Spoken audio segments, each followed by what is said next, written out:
आज का विषय है सोमवती अमावस्या व्रत कथा। सोमवती अमावस्या व्रत कथा के अनुसार एक गरीब ब्राह्मण परिवार था। उस परिवार में पति पत्नी में उसकी एक पुत्री भी थी। उनकी पुत्री समय के गुजरने के साथ साथ धीरे धीरे बड़ी होने लगी। उस पुत्री में बढ़ती उम्र के साथ सभी स्त्रीचित गुणों का विकास हो रहा था। वह कन्या सुंदर, संस्कारवान एवं गुणवान थी, परंतु गरीब होने के कारण उसका विवाह नहीं हो पा रहा था। एक दिन उस ब्राह्मण के घर एक साधु महाराज पधारे। साधु उस कन्या के सेवा भाव से अत्यंत प्रसन्न हुए। कन्या को लंबी उम्र का आशीर्वाद देते हुए साधु ने कहा कि इस कन्या के हाथ में विवाह योग्य रेखा नहीं है। तब ब्राह्मण दंपति ने साधु से इसका पाप पूछा, कन्या ऐसा क्या करें कि उसके हाथ में विवाह योग्य बन जाए।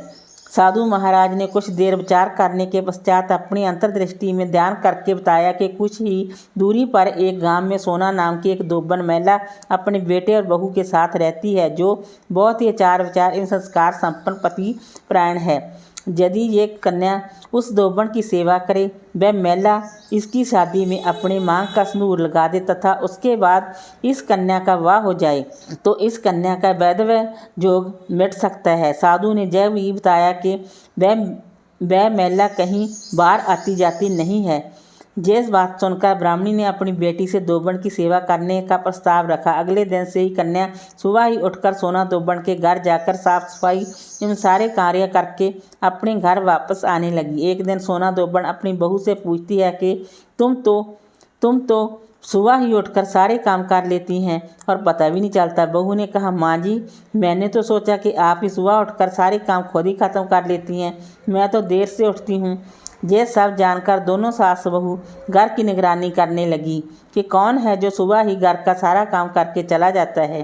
कई दिनों के बाद दोबन ने देखा कि एक कन्या मुंह ढके अंधेरे में घर में आती है और सारे काम करके बाद में चली जाती है। जब वह जाने लगी तो सोना दोबन उसके पैरों पर गिर पड़ी, पूछने लगी कि आप कौन हैं और इस तरह छिपकर मेरे घर की चाकरी क्यों करती हैं। तब कन्या ने साधु द्वारा कही गई सारी बात बताई। सोना दोबन पति प्राण थी, अत उसमें तेज था। वह हैरान हो गई। सोना दोबन के पति थोड़ा अस्वस्थ थे। उसने अपनी बहू से अपने लौट आने तक घर पर ही रहने को कहा। सोना दोबन ने जैसे ही अपनी मांग का सिंदूर उस कन्या की मांग में लगाया, सोना दोबन का पति मर गया। उसे इस बात का पता चल गया। वह घर से निराजल ही चली थी।